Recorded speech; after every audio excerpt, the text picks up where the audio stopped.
আজকের তাজা news update. অভিষেকের সফর ঘিরে চাপানোতর, ঠাকুরবাড়িতে বাধা দিলে রক্তগঙ্গা বইবে, হুঁশিয়ারি মমতা পন্থীদের। হয়তো লাভ হবে ভোটে, সাই টনিকে চাঙ্গা দিলীপ। আজই শ্রমিকের সঙ্গে বৈঠক, ফুল অ্যাকশনে এবার দিলীপ ঘোষ। 2 মাসের যোগ্যতা প্রমাণে মিলবে টিকিট। 2026-এর রোডম্যাপ একে বঙ্গ বিজেপি নেতাদের টাস্ক দিলেন অমিত শাহ। ইভিএমে ভোট চুরি নয়, আসল কারচুপি কথায় বিজেপির ষড়যন্ত্র ফাঁস করে রাহুলকেও তো নিশানা করলেন অভিষেক বন্দ্যোপাধ্যায়। আঙুল নিচে নামিয়ে কথা বলুন, বদ্ধঘরে জ্ঞানেশ অভিষেকের তুমুল ঝগড়া। 1 ফেব্রুয়ারি থেকে একটা সিগারেটের দাম 72 টাকা। এছাড়াও পান মশলা সমস্ত তামাকজাত পণ্যের উপরে 40% জিএসটি বসবে। কেকেআরে বাংলাদেশি ক্রিকেটার বেঈমান শাহরুখ খানকে খুনের হুমকি বিজেপি নেতার। হাইকোর্টের রায়ে বাতিল ওবিসি সার্টিফিকেট, এসআইআরে রাজ্য নয়, বড় নির্দেশ কমিশনের। বেআইনিভাবে জমি অধিগ্রহণ, নিউটাউনে দুর্গাঙ্গন ঠেকাতে আদালতে যাবে সিবিআইএম। বাংলার জন্য বড় উপহার, প্রথম বন্দে ভারত স্লিপার ট্রেন পাচ্ছে কলকাতা। মেসি কাণ্ডে টিকিটের টাকা ফেরত দেওয়ার প্রক্রিয়া শুরু, রেকর্ড হবে দর্শকের বয়ানও। অভিষেকের মঞ্চে হাঁটলেন 3 ভূত, নতুন বছরের নতুন বড় চমক তৃণমূলের। বিজেপির কোনো ষড়যন্ত্র কাজ করবে না, বাংলা জিতবে তৃণমূলে, দাবি অখিলেশের। অভয়াকাণ্ডের দুর্নীতি ক্ষোভ উগরে জুনিয়র ডাক্তার্স ফ্রন্টের সভাপতি পদ ছাড়লেন অনিকেত।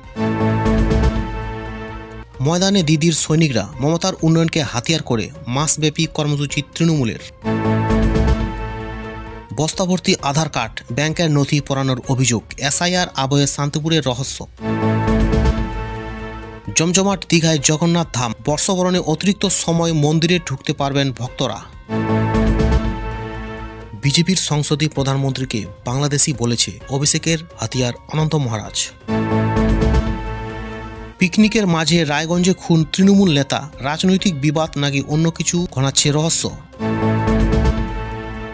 রাহুলকে ভগবান রামের সঙ্গে তুলনা কংগ্রেস নেতার, উন্মাদ প্রোম্যাক্স বলল বিজেপি।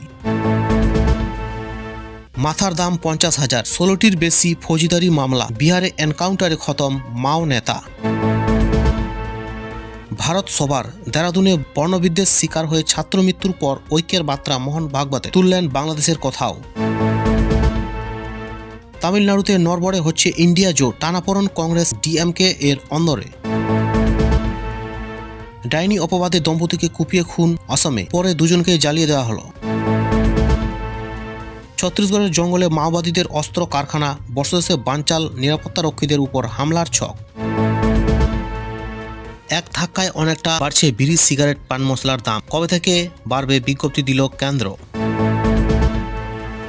বুধে নয়, ভোট চুরি ঠিক কোথায় হচ্ছে ধরে ফেলেছেন, দাবি অভিষেকের। পুতিনের বাড়িতে ঝাঁকে ঝাঁকে ড্রোন হামলা, উদ্বেগ প্রকাশ মোদির। গ্রাহকরা বুঝতে পারল না, 3 কোটি টাকা নিয়ে পালিয়ে গেল কানাড়া ব্যাংকের ম্যানেজার। যুদ্ধের প্রযুক্তি আবার তৈরি হবে দেশেই, আইআইটির সঙ্গে হাত মেলালো বায়ুসেনা।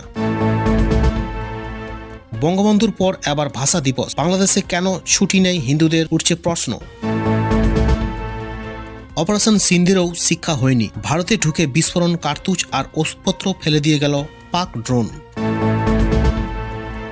ইউটিউব থেকেও বেশি রোজগারের সুযোগ এক্স হ্যান্ডেলে, ক্রিয়েটারদের জন্য সুখবর এলন মাস্কের। রক্তচক্ষু উপেক্ষা করে সংগ্রাম চলবে, তৃণমূলের প্রতিষ্ঠা দিবসে লড়াকু বার্তা মমতার। অপহরণ করে 4.5 লক্ষ টাকা মুক্তিপণ দাবি, নদিয়া থেকে উদ্ধার কলকাতার ব্যবসায়ী। চাচল ও কোচবিহারে বিজেপির জোড়া সভার অনুমতি, শর্ত বাতল হাইকোর্ট। 182 কিলোমিটার স্পিডে ছুটছে বন্দে ভারত স্লিপার ট্রেন, বন্দে ভারতের নতুন সংস্করণ 2026 সাল থেকে যাত্রা শুরু হবে। কার কথায় পরমাণু কেন্দ্র, টানাপোড়েনের মধ্যেও একে অপরকে হিসাব দিল ভারত পাকিস্তান। মুক্তির মাত্র 27 দিনেই বিশ্বজুড়ে 1128 কোটি আয় করে বক্স অফিসে ইতিহাস গড়ছে ধুরন্ধর। অভিনেতা হিসেবে আত্মপ্রকাশ করছেন AR রহমান, প্রভুদেবা স্টাইলে মনুয়াল মাতাবেন সবাইকে। বিজয়ের সঙ্গে প্রি হানিমুন রশ্মিকা মান্দানার, নতুন বছরের নতুন পোস্ট।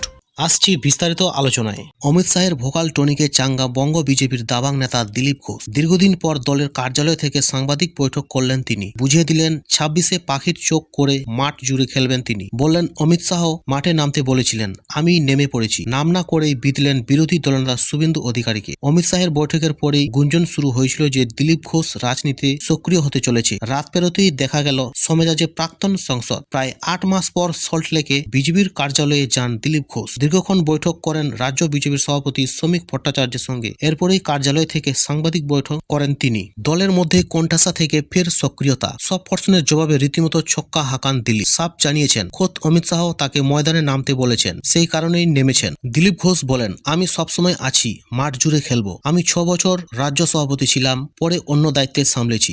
আজ শ্রমিকদের সঙ্গে কথা হয়েছে, দল যেভাবে আমাকে প্রয়োজন আমি আছি এবং লড়বো। গত লোকসভা নির্বাচনের প্রচারে গিয়ে দলের কর্মীদের বিক্ষোভের মুখে পড়েছিলেন দিলীপ। তাকে কালো পতাকাও দেখানো হয়েছিল। এদিনের সাংবাদিক বৈঠকে নাম না করে তা নিয়ে শুভেন্দু অধিকারীকে বিধলেন তিনি। বললেন, দলের কর্মীরা আমাকে কোনোদিনও কালো পতাকা দেখায়নি, এগুলো ওদের কালচার। কখন কাকে দেখাতে হবে ওরা ভুলে যায়। টিএমসি থেকে কিছু লোক এসেছে, ওরা এগুলো করছে। ওরা ঠিক করছে না ভুল করছে সেটা আমি বলবো না। ওরা থাকবে না চলে যাবে সেটাও আমি জানি না। বিধানসভায় প্রার্থী হবেন কিনা তাও নিয়ে এদিন প্রশ্নের মুখে পড়লেন দিলীপ। দল চাইলে নিজের কোনো আপত্তির জায়গা নেই বলেই সাফ জানালেন তিনি। 26-এ কি হারানো জমি ফিরে পাবে বিজেপি? এই প্রশ্নে দিলীপ ঘোষ মনে করিয়ে দিলেন মুখ্যমন্ত্রী মমতা বন্দ্যোপাধ্যায়ের লড়াই। কতদিনের লড়াইয়ের পর ক্ষমতায় এসেছেন মমতা। লড়তে হবে, লোক আসবে যাবে, কিন্তু আন্দোলন থেকে সরলে হবে না। কেন্দ্রীয় স্বরাষ্ট্রমন্ত্রী অমিত শাহ যখন কলকাতায়, তখন দিল্লিতে তৃণমূলের সর্বভারতীয় সাধারণ সম্পাদক তথা তৃণমূল সাংসদ Abhishek Bandyopadhyay, chief election commissioner Gyanesh কুমারের ফুল টিমের সঙ্গে বৈঠক করে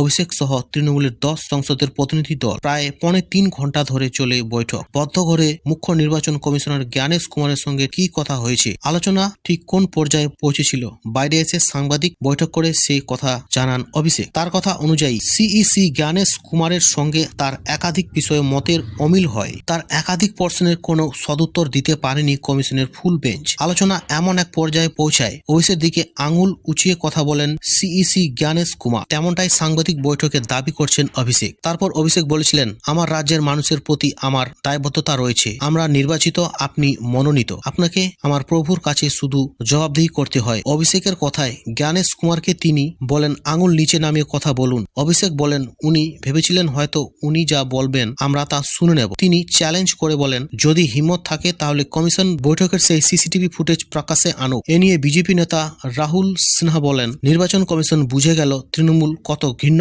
আর নিচু পর্যায়ের রাজনীতি করছে। ওরা বুঝে গিয়েছে ওরা ক্ষমতা ছাড়া হবে, তাই নোংরা রাজনীতি করছে, তাই আঙুল তুলছে, হাত তুলছে, এসব চলবে না। হলে এই তৃণমূল দলের শিক্ষা হবে না। যাই যা বলুক তাতে নির্বাচন কমিশনের কিছু যায় আসে না। শিওরে বিধানসভা নির্বাচন।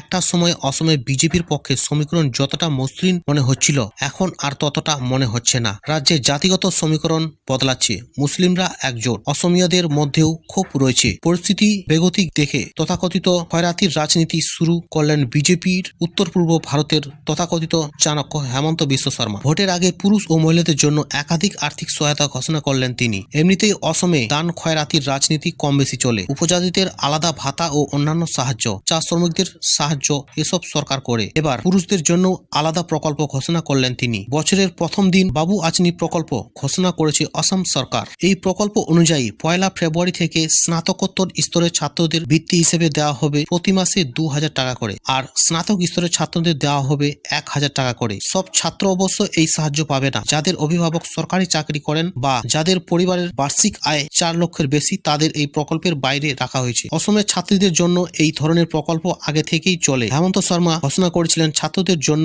এই প্রকল্প চালু করা হবে, সেটাও ভোটের আগে চালু করে দিলেন তিনি। সোশ্যাল মিডিয়ায় অসমের মুখ্যমন্ত্রীর ঘোষণা, আমি আমার ভাইদের প্রতিশ্রুতি দিয়েছিলাম, সেই প্রতিশ্রুতি পূরণ করেছি। এছাড়া এদিন আরও বেশ কয়েকটি প্রকল্প চালু করলেন তিনি। কলকাতা ও শহরতলির 4টি লোকসভার 28টি আসনের মধ্যে 20টি আসনে বিজেপি প্রার্থীদের জয়ী হওয়ার টার্গেট বেঁধে দিয়ে গিয়েছেন স্বরাষ্ট্রমন্ত্রী অমিত শাহ। এর মধ্যে উত্তর 24 পরগনা জেলার দমদম লোকসভা কেন্দ্রটিও রয়েছে। এরই পাল্টা হিসেবে জেলার 33টি আসনে তৃণমূলের জয় নিশ্চিত বলে দাবি করলেন প্রাক্তন মন্ত্রী জ্যোতিপ্রিয় মল্লিক। এই জেলায় মতুয়া ভোট ব্যাংকে একটা বড় অংশ।